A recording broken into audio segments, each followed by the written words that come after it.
A glossite é uma anomalia na língua causada pelo processo inflamatório ou infeccioso, que pode ser primário ou como sintoma de outros distúrbios. Pode haver edema da língua, mudança de cor e ou a perda das papilas.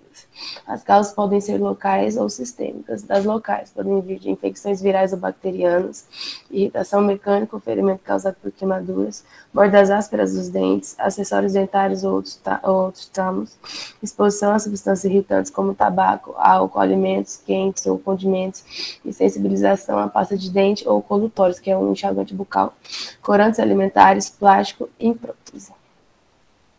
A das sistêmicas, a de anemia ferropriva, anemia perniciosa, líquen plano, eritema multiforme, lesões aftoides e outros distúrbios.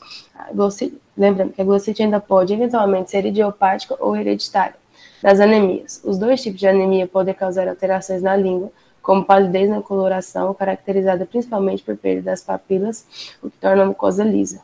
O tratamento com a reposição de ferro e ou da vitamina B12 leva à reversão dos sintomas.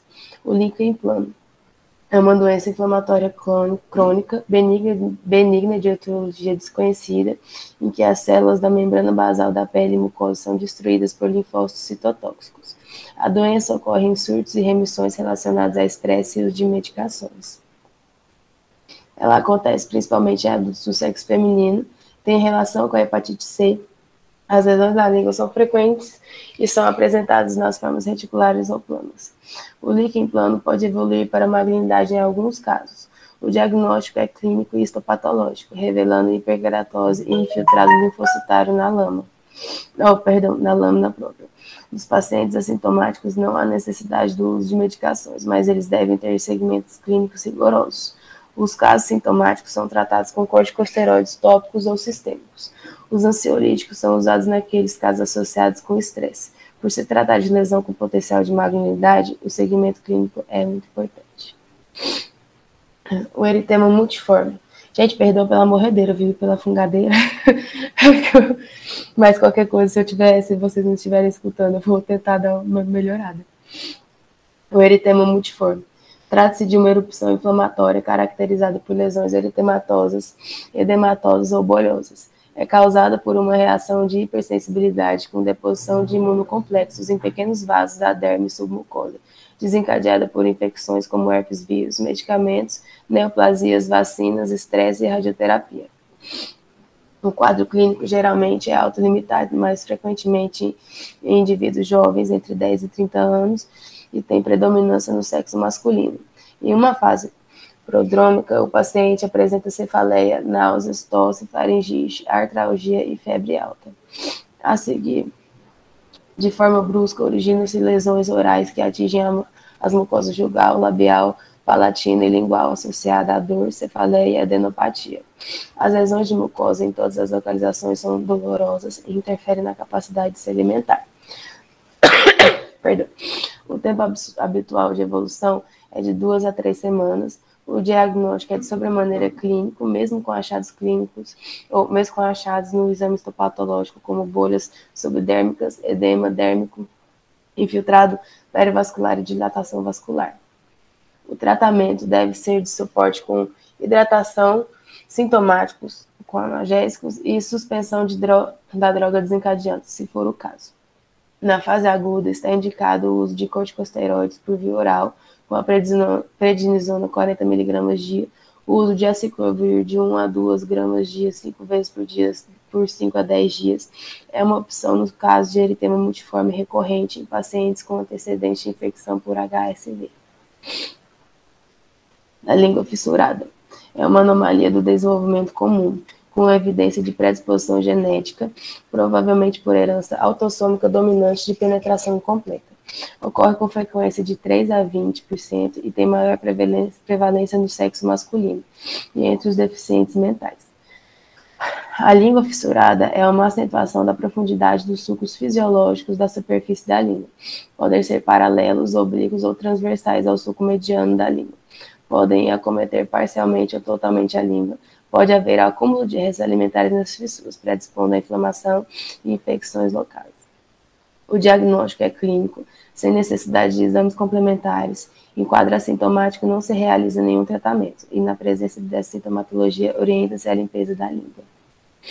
A glossite migratória benigna, conhecida também como língua geográfica, caracteriza-se por lesões bem delimitadas e recorrentes na língua, sem causa definida, acomete de 1 a 4% da população. O diagnóstico é clínico, sem necessidade de exames complementares. A maioria dos casos são assintomáticos e apenas nos casos sintomáticos pode-se utilizar corticóide tópico em orobase. O paciente pode apresentar desconforto quando ingere alguns tipos de alimento, principalmente quentes e apimentados. As lesões surgem e desaparecem em vários locais da língua. As lesões características é atrófica com eritema central e bordas mais elevadas, esbranquiçadas. As papilas são ausentes nessa área, resultando em uma lesão lisa e não ulcerada. A glossite romboide mediana é uma doença inflamatória que acomete o dorso da língua. A lesão encontra-se na região posterior do dorso da língua, na linha média, antes do V lingual. Acredita-se que seja uma forma de candidíase permanente, em conjunto com outros fatores como fumo, alterações do pH oral e prótese dentária. A prevalência em adultos é de menos de 1%. É encontrada com mais frequência nos diabéticos, imunodeprimidos e naqueles que fizeram uso de antibiótico. Perdão. Normalmente é assintomático, mas pode causar sensação de queimação, principalmente nas refeições. Na maioria das vezes, o diagnóstico é clínico, mas pode ser necessária a realização de exames complementares, como o micológico direto, em caso de dúvida diagnóstica. A apresentação clínica mais comum é uma área hiperemiada na parte mediana do dorso da língua indolor. A região avermelhada pode ser plana ou elevada. A glossite romboide pode se apresentar sob a forma de nódulo, pólipo ou de área leucoplásica. Faltou um C ali, perdão. Concomitantemente, pode ser observada candidíase no palato. Trata-se com antifúngicos tópicos, se necessário por via oral, além do controle dos fatores etiológicos conhecidos. Na glossodinia,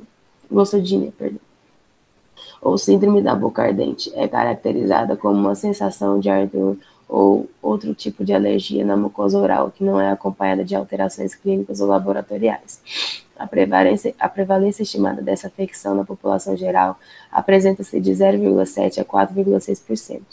A média de idade acometida pela doença é entre 55 e 60 anos, com predomínio na população feminina. Ela pode ser classificada em primária, que é idiopática, não se encontram causas locais ou sistemas para a doença, e secundária, é um fator casual específico para justificar a ardência na cavidade oral, como o líquen plano, candidíase e contato alérgico com material de prótese dentária e diabetes mellitus. A fisiopatologia ainda é incerta, mas são citadas. Desordem autonômica de inervação do nervo trigêmeo, desordem autonômica do fluxo sanguíneo na mucosa oral, disfunção sensorial de fibras nociceptivas ou térmicas. O diagnóstico é baseado na história clínica associada à ausência de lesões orais, com exames laboratoriais normais. Deve-se pesquisar anemia, carências nutricionais, diabetes, uso de medicações, tireoidiopatias, hábitos parafuncionais, patologias de glândulas salivares e alterações gástricas. Lembrando sempre avaliar se o paciente apresenta componentes de ansiedade, depressão ou fobia. O tratamento nas SBA secundárias deve ser dirigido a corrigir o fator de base encontrado, enquanto nos casos idiopáticos, as opções são psicoterapia e medicações, porém não há uma terapêutica preconizada para a SBA primária. Na literatura é descrito o uso dessas medicações: trazodona, paroxetina, sertralina, gabapentina, capsaicina, mesidamina, sucralfato, ácido afalipoico e clonazepam.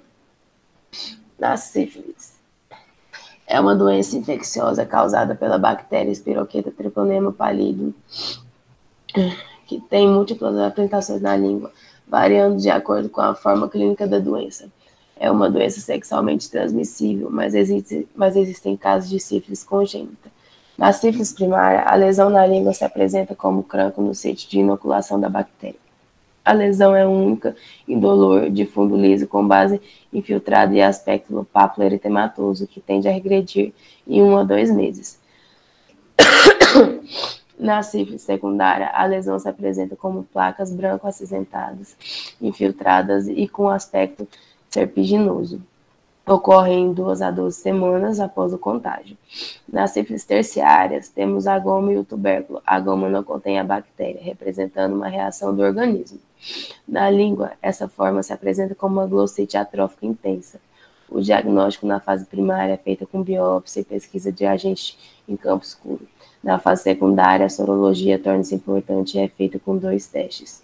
O VDRL, teste inespecífico, útil para triagem em que os títulos caem como tratamento, e o FTA-ABS, teste específico que permanece positivo mesmo com o tratamento. A penicilina bezatina é a droga de escolha. Na fase primária, é a dose de 2.400.000 unidades em dose única. Na forma secundária, a dose é a mesma, mas em 2 doses, com intervalo de 5 a 7 dias. E na fase terciária, são 3 doses. Agora, a candidíase oral. Ela é uma infecção fúngica na cavidade oral causada pelas espécies do gênero Cândida. No entanto, há outras espécies importantes. Por exemplo, a Candida glabata, a tropicalis, parapsilosis, a estalactoida, a guillemondi, cruzei e pseudotropicalis. Na topografia oral, o local mais predisponente à localização por Cândida é a língua em sua face dorsal. A colonização. Existem alguns fatores que predispõem à colonização por Candida albicans, sem necessariamente causar a doença candidíase. Alguns deles, nas constituintes salivares. A falta das enzimas lisozima e lactoferrina pode explicar o aumento da colonização de leveduras e infecção dessas no paciente com xerostomia. O tabagismo. Algumas espécies apresentam um sistema enzimático que lhes permite se replicar utilizando polihidrocarbonetos existentes no cigarro. Alguns fatores de risco para o desenvolvimento da candidíase orofaríngea podem apresentar tanto locais como sistêmicos. Em neonatos, devido à imaturidade do sistema imune, a infecção pode ser adquirida durante o nascimento, por parto vaginal ou por contaminação de pele das mães ou das enfermeiras. São mais comuns na Candida albicans e parapsiloses. A diabetes. Os níveis elevados de glicose reduzem os fatores quimiotáticos na saliva, alterando a função dos neutrófilos. Além disso, a hiperglicemia e altos níveis de glicose salivar podem ser fatores de nutrição para o crescimento da cândida. O uso de prótese dentária. Deve ser a grande compatibilidade de aderência da cândida no acrílico, a redução de saliva sobre a superfície no encaixe das dentaduras, as dentaduras mal adaptadas e a má higiene oral. O uso de antibióticos de largo espectro e de corticoides. Os antibióticos podem alterar a flora oral, criando um ambiente favorável à proliferação de espécies de cândida. Já os corticoides podem causar imunossupressão, inibindo a fagocitose. A função salivar alterada. A saliva protege a boca de várias maneiras contra a infecção por cândida. Seu efeito diluidor promove maior limpeza na cavidade oral. Além disso, a saliva produz proteínas antimicrobianas como lisozima, lactoferrina, cialoperoxidase, polipeptídeo rico em histidina e anticorpos específicos anticândida que interagem com a mucosa oral, prevenindo o crescimento da cândida. A desintegridade da cavidade oral. O paciente com mucosite oral, que perde a barreira de proteção da mucosa epitelial, associada ao quadro comprometido do sistema imune, apresenta um grande risco para a candidíase. Portador de HIV e AIDS. É a infecção oportunista mais comum nesse grupo, ocorrendo em até 95% dos pacientes. O provável mecanismo é por redução do número de linfócitos TCD4+, responsáveis pela imunidade celular. Candidíase, pseudomembranosa e eritematose queirite angular são as variantes mais prevalentes nesses pacientes. Candidíase oral é preditora para o desenvolvimento da AIDS. Os mecanismos de defesa contra a candidíase. Imunidade inata, celular mediada, humoral, que vão agir mais especificamente de acordo com o sítio de infecção. A imunidade inata, realizada por polimorfonucleares e macrófagos, parece ser efetiva na proteção da candidemia. Por outro lado, a imunidade mediada celular, realizada principalmente por linfócitos T e citocinas, protege os tecidos mucosos contra a infecção. Com relação à imunidade humoral, Há discordância sobre como seria o mecanismo de defesa, uma vez que os estudos ainda são discordantes entre si. A classificação e manifestação clínica das infecções da infecção oral por cândida pode ser dividida em grupo 1, manifestações apenas orais, e grupo 2, manifestações orais concomitantes com apresentações mucocutâneas. A candidíase de manifestações orais são subdivididas em forma aguda, com pseudomembranose eritematosa, forma crônica, com pseudomembranose eritematosa e hiperplásica, com subtipos placo-nodular, e lesões associadas à candidíase, com estomatite por prótese dentária, queilite angular e glossite romboide mediana. A candidíase pseudomembranosa é a forma mais clássica das formas agudas. Pode ocorrer durante meses em pacientes usuários de corticoides tópicos inalatórios, em portadores de HIV e em pacientes imunocomprometidos. É caracterizada por manchas brancas na superfície da mucosa oral e da língua. As lesões desenvolvem-se e formam placas esbranquiçadas destacáveis. Após a remoção destas, é possível encontrar manchas hiperemiadas. As placas brancas são resultados do material necrótico e de epitélio paraqueratótico descamado. Edema e microabscessos contendo polimorfonucleares podem ser encontrados no estudo anatomopatológico. A candidíase eritematosa atrófica, caracterizada por áreas eritematosas no dorso da língua, no palato e na mucosa bucal. As lesões na língua geralmente apresentam despapilações. A região eritematosa é causada por atrofia epitelial com aumento de vascularização. A candidíase hiperplásica trata-se de lesão crônica, geralmente em forma de placas grossas e rugosas à palpação. Os locais mais afetados em ordem decrescente de frequência são comissuras retrolabiais, mucosa jugal, palato e língua. A estomatite por prótese dentária. Essa lesão apresenta-se por eritema crônico e edema de mucosa nas partes em contato com a superfície da prótese dentária. O paciente pode ter um leve ardor no local ou ser livre de sintomas. O diagnóstico diferencial da estomatite induzida por prótese dentária deve ser feito com infecção bacteriana ou com reações alérgicas do material da prótese. Aqui é a elite angular. É caracterizada por lesões que afetam os ângulos da boca, caracterizada por dor, eritema e fissuras. Pode estar associada a estomatite por prótese dentária.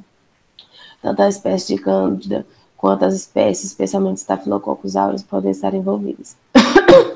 Esse tipo de lesão também pode estar associado à deficiência de vitamina B12 ou de ferro com considerável melhora após reposição.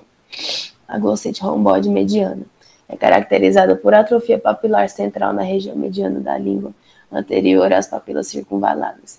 Os pacientes podem ser assintomáticos ou referir dor para comer. Da candidíase oral crônica multifatorial. É o nome dado a múltiplos locais acometidos pela candidíase. Geralmente é uma tétrade, constituída por queilite angular, úneo bilateral e estomatites por prótese dentária, leucoplasia retrocomissural, glossite romboide mediana e lesões palatais. Os exames laboratoriais para diagnóstico da candidíase. Na microbiologia, os exames devem ser feitos rapidamente, porque o material colhido pode secar. A quantidade de material colhido é importante por ser necessário distinguir colonização de infecção. As técnicas utilizadas vão de esfregaço, técnica de cultura por imprint, técnica de cultura salivar, técnica oral Rinse. Na histopatologia, a biópsia deve ser feita principalmente na suspeita de candidíase leucoplásica ou em caso de lesões solitárias na língua e região mediana. A candidíase cora-se pouco pela coloração de hematoxilina e eosina. As melhores colorações são PAS e GMS. A presença de blastoporos ou as características das hifas ou pseudohifas na superfície do epitélio pode auxiliar na identificação do fungo. Os testes imunológicos são por aglutinação, teste de fixação, teste de precipitação, imunofluorescência indireta e o ELISA. Nos testes sorológicos, os principais antígenos de cândida utilizados são filtrado de cultura de cândida, polissacarídeos de parede celular, glicoproteínas de parede celular, antígenos citoplasmáticos de células, que são rompidos mecanicamente. Na profilaxia da candidíase oral, faz-se necessário em casos de paciente com severa imunossupressão, Faça necessário em caso de pacientes com severa imunossupressão. A prevenção da colonização e da infecção é a meta, porque a região da orofaringe é o sítio inicial da doença que pode se disseminar. Agentes tópicos antifúngicos podem ser empregados na forma de bochechos, tabletes, pomadas e géis. É importante sempre orientar pacientes portadores de prótese oral a limpá-las, reduzindo a fixação de candidíase. As substâncias que podem ser usadas são peróxidos alcalinos e hipocloretos alcalinos, desinfetantes e enzimas líticas de leveduras.